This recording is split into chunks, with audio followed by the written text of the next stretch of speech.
Hello friends, मैं Gautam Kumar best study with Gautam में आप लोगों का पुनः स्वागत करता हूं। कल के लेक्चर में आप लोगों ने देखा कि ज्योग्राफी के जो सिलेबस हैं वो किस किस पार्ट से हम लोग पढ़ाई प्रारंभ कर रहे हैं। तो ज्योग्राफी के सिलेबस के अंतर्गत जो भी पार्ट आप लोग को मैं बताया हूँ, 7 पार्ट है, उसमें से 3 पार्ट की जो चर्चा कल हम लोग कर चुके हैं। आज जो बाकी जो पार्ट है जो सिलेबस में पढ़ना है उसकी चर्चा अभी हम लोग करेंगे। तो हम लोग चर्चा प्रारंभ करते हैं। इसके पहले आप लोग के मन में ये बार बार जिज्ञासा होती होगी कि जो मैं आप लोगों को बता रहा हूँ, जो मैं आप लोगों को पढ़ा रहा हूँ, चाहे पॉलिटी हो, ज्योग्राफी हो या आगे अन्य भी विषय हैं, हिस्ट्री है, इकोनॉमिक्स है, जो भी विषय मैं आप लोग को पढ़ा रहा हूँ या पढ़ाने वाला हूँ, वो विषय से जो भी क्वेश्चन बनेंगे बीपीएससी में, बीएसएससी में या किसी भी अन्य एग्ज़ाम में, वो क्या एग्ज़ाम के क्वेश्चन जो आने वाले हैं, तो क्या इतने पढ़ लेने मात्र से क्या सारे एग्ज़ाम निकल पाएंगे? क्या इतना पढ़ना सफिशिएंट है या कहीं और ज़्यादा पढ़ने की ज़रूरत है? तो मैं आप लोगों को एक क्लियर बता देना चाहता हूँ कि जो भी मैं आप लोगों को यहाँ पढ़ा रहा हूँ वो बहुत ही आप लोगों के लिए सफिशिएंट है। बहुत ही इससे ज़्यादा पढ़ने की ज़रूरत नहीं है आप लोगों को, क्योंकि जो भी मैं आप लोगों को बोर्ड पर मैं लिख रहा हूँ, बता रहा हूँ, समझा रहा हूँ, ये कोई एक किताब से आप लोग को नहीं पढ़ा रहा हूँ। इनमें बहुत सारी किताबों का एक संग्रह है। आप लोग सोचिएगा कि कोई एग्ज़ाम निकालने के लिए, चाहे बिहार एसआई हो, बीएसएससी हो, कोई भी एग्ज़ाम निकालने के लिए कोई एक बुक पढ़ ले, उससे एग्ज़ाम निकल जाए। जैसे कोई एक लूसेंट पढ़ ले, कोई क्राउन पढ़ ले, तो क्या उस एक लूसेंट से या कोई एक क्राउन पढ़ लेने से क्या वो एग्ज़ाम आप क्रैक कर सकते हैं? इसका आंसर होगा नहीं। अगर एक ही किताब पढ़ लेने से कोई एग्ज़ाम क्रैक हो जाता है तो बहुत सारे लड़के एग्ज़ाम क्रैक कर पाते हैं, लेकिन ऐसा नहीं हो सकता है। सचिवालय को देख लीजिए, 9.5 लाख फॉर्म अप्लाई हुआ है, लेकिन उसमें पीटी का रिजल्ट मात्र 10,000 होगा। तो क्या 10,000 ही लड़के लूसेंट याद किए हैं? नहीं, लूसेंट याद करने वाले लड़के बहुत सारे लाखों लाख में है। तो उन लोग का रिजल्ट क्यों नहीं होता है? क्यों 10,000 का ही रिजल्ट होगा? इसलिए कि वो लड़के केवल लूसेंट नहीं पढ़ते, केवल क्राउन नहीं पढ़ते हैं, इसके अलावा और भी पढ़ते हैं। तो मैं आप लोग को ये बता रहा हूँ कि केवल एक किताब का ही मैं आप लोगों को संग्रह नहीं बता रहा हूँ, मैं बहुत सारी किताबों का, जैसे ज्योग्राफी को मान लीजिए, इसमें कोई एक किताब नहीं है। ये नहीं कि लूसेंट से है, क्राउन से है, नहीं। लूसेंट क्राउन तो एक छोटी चीज़ है, इसको पढ़ लेने मात्र से रिजल्ट नहीं आप लोगों को होगा। रिजल्ट लाने का मतलब ये नहीं कि पीटी पास कर गए। रिजल्ट का मतलब हुआ फाइनली सिलेक्शन।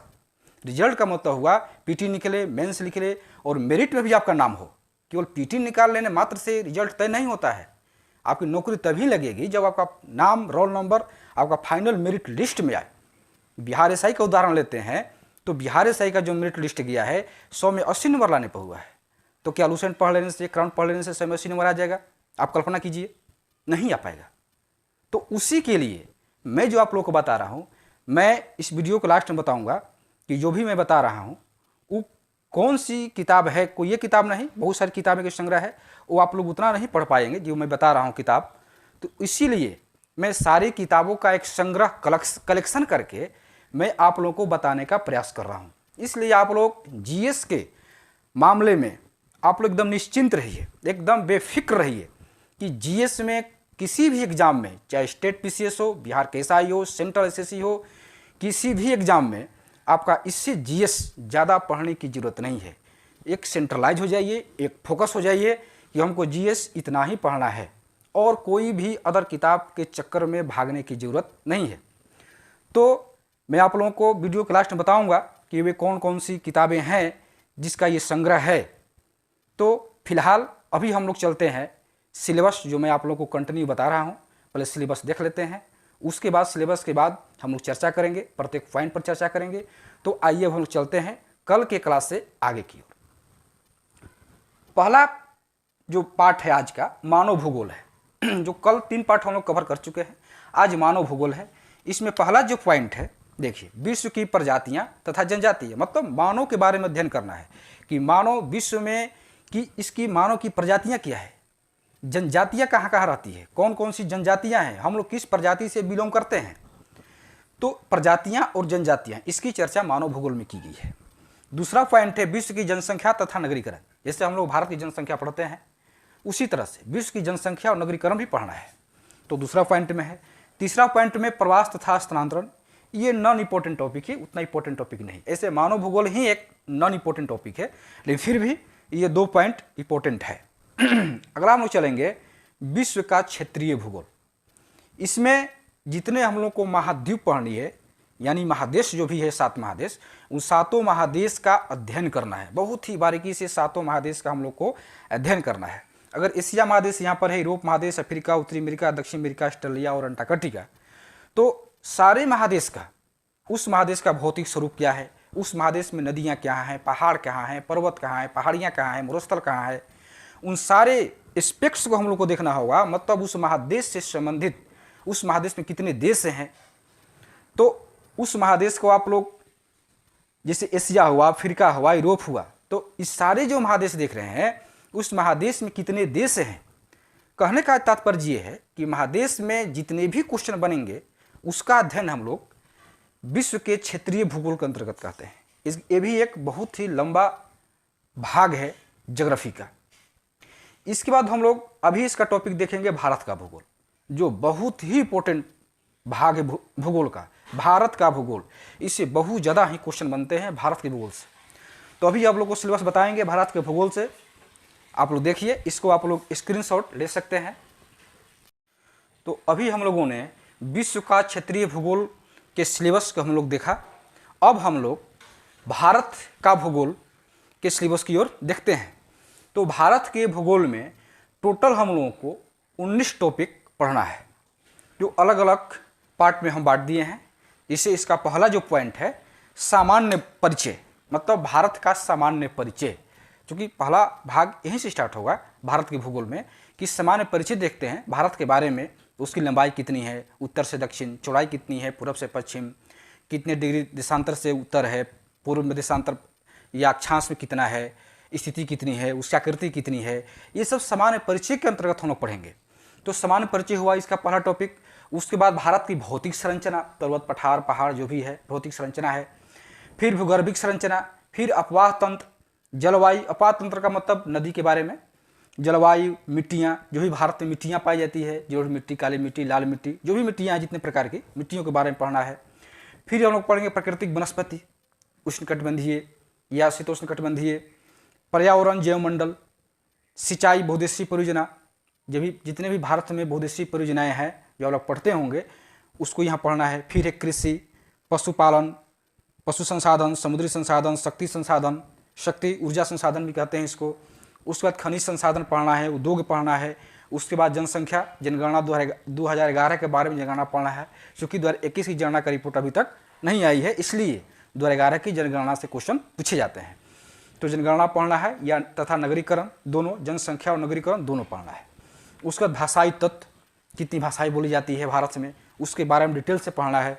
उसके बाद परिवहन, परिवहन का मतलब ये हुआ जल परिवहन, वायु परिवहन, स्थल परिवहन, तो परिवहन के बारे में हो गया। उसके बाद प्रजातियां तथा जनजातियां, भारत में कौन कौन सी जनजातियां निवास करती है, जनजातियों का क्षेत्र कौन कौन सा है, इससे क्वेश्चन बार बार पूछे जाते हैं, इसको पढ़ना है। मतलब कहने का ये हुआ कि भारत के भूगोल के अंतर्गत इतना ही आप लोगों को टॉपिक पढ़ना है, इसी में से क्वेश्चन बनते हैं। अब ये नहीं कि क्वेश्चन अगर भारत के भूगोल से आया तो इससे बाहर आ जाएगा, इससे बाहर कोई क्वेश्चन आ ही नहीं सकता है, क्योंकि भारत के भूगोल से इतने ही टॉपिक बनते हैं, इतने ही टॉपिक में से क्वेश्चन आते हैं।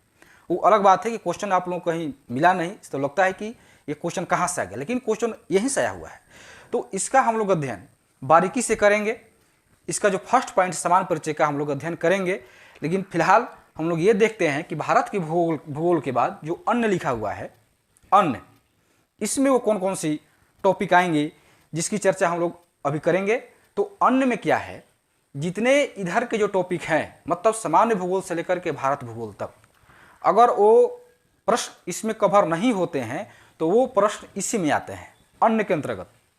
जैसे कोई पूछ दे किसी देश की राजधानी, लगभग हम लोग के पूरे विश्व में, पृथ्वी पर लगभग 200 देश हैं, तो 200 देश की उसकी राजधानी क्या है, उसकी मुद्रा क्या है, उसके संसद का नाम क्या है, उसके राष्ट्रीय प्रतीक क्या हैं, जितने सारे क्वेश्चन आप लोग देखते होंगे वो सारे क्वेश्चन अन्य में ही आएंगे।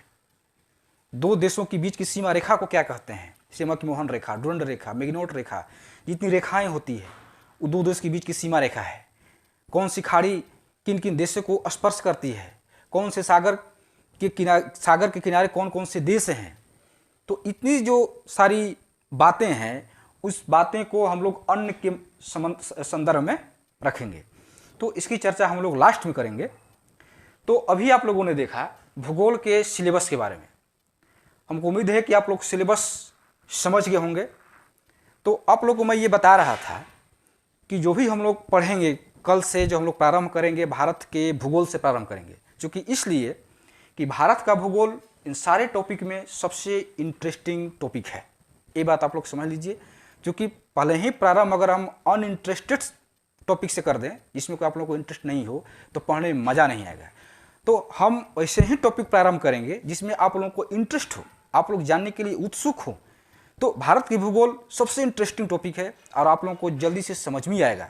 तो जब इंटरेस्ट लगेगा तो और भी जो टॉपिक है वो आप लोगों को पढ़ने को इच्छा होगी। लेकिन जैसे ही हम स्टार्ट कर देंगे मानव भूगोल से, आर्थिक भूगोल से, क्षेत्रीय भूगोल से, तो आप लोग कठिनाई उत्पन्न हो जाएगी। इसलिए मैंने ये सोचा कि आप लोगों को भारत के भूगोल से ही प्रारंभ करें। और भारत के भूगोल से पहला जो टॉपिक है सामान्य परिचय, इसकी चर्चा हम कल करेंगे। तो मैं ये बता रहा था कि जो भी आप लोग पढ़ते हैं लूसेंट, क्राउन, तो वो सफिशिएंट नहीं है। तो उसी के लिए मैं आप लोग को यहाँ लूसेंट के अलावा, क्राउन के अलावा, जैसे ज्योग्राफी का, पहले तो ये बात है कि ज्योग्राफी का एनसीईआरटी है 6 से लेकर 12वीं क्लास तक, उसका अध्ययन 6 से लेकर 12वीं क्लास तक। उसके बाद सबसे बहुप्रतिष्ठित जो अभी मार्केट में किताब चल रही है महेश कुमार बर्णवाल की, बहुत पहले से ही आ रही है, इस बार मॉडिफाई हो चुका है, तो वो एक किताब है महेश कुमार बर्णवाल की। उसके बाद यूपी के इलाहाबाद से जो प्रकाशन होता है परीक्षावाणी का, जो आप लोग देखे होंगे, वो भी एक बहुत महत्वपूर्ण किताब है, बहुत ही बेहतरीन किताब है ज्योग्राफी के लिए, क्योंकि इसलिए कि हर एक टॉपिक के लास्ट में उसका क्वेश्चन दिया रहता है, जिससे हम लोग को पता लगता है कि क्वेश्चन कैसे आते हैं, कहाँ से आते हैं। तो वो एक किताब है। उसके बाद बहुत सारी किताबें हैं, यूनिक पब्लिकेशन की है, पेरियार की है, बहुत सारी ज्योग्राफी की, भारत की भूगोल की किताबें हैं, माजिद हुसैन की है। तो इतनी सारी किताबें से आप लोग को जो मैं बता रहा हूँ उसको आप लोग को ध्यान देना है कि इतनी सारी बुक का ये आप लोग का निचोड़ है। आप लोग को उतने सारी बुक नहीं पढ़ना है, उतने बुक पढ़ने का आप लोग के पास समय कम है। हाँ, जिसके पास समय है, जिनका शुरुआत हो रहा है जीएस का, आप लोग जब शुरुआत कर रहे हैं तो पढ़ सकते हैं। लेकिन जिनका एग्जाम नज़दीक है, जो जीएस कुछ पढ़ चुके हैं या जिनको जीएस कुछ हद तक सही है, वो उतने पढ़ने की जरूरत नहीं है। हाँ, जिनका जीएस अभी प्रारंभ किए हैं वो पढ़ सकते हैं, उसमें कोई दिक्कत नहीं है। लेकिन जो कुछ जीएस पढ़ चुके हैं उनके लिए जो मैं आप लोगों को बता रहा हूँ, तो इतने सारी बुकों का एक निचोड़ है, उतनी सारी बुकों का एक सार संग्रह है।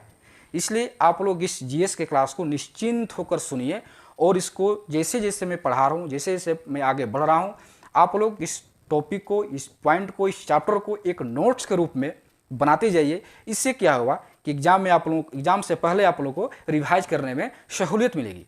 और केवल देख लेने मात्र से आप लोग को याद नहीं हो जाएगा, उसको लिखना पड़ेगा, अपने कॉपी में लिखना पड़ेगा। केवल देखने से थोड़ी याद हो जाएगा, इसलिए आप उसको लिखिए, वीडियो को पॉज कीजिए, स्क्रीनशॉट लीजिए, उसको लिखिए और धीरे धीरे जैसे पोलिटी हम स्टार्ट किए हैं उसमें पार्ट 12 हम प्रारंभ किए हैं, उसको और भी उसमें पॉइंट है उसको हम बताएंगे, वो भी प्रारंभ करेंगे।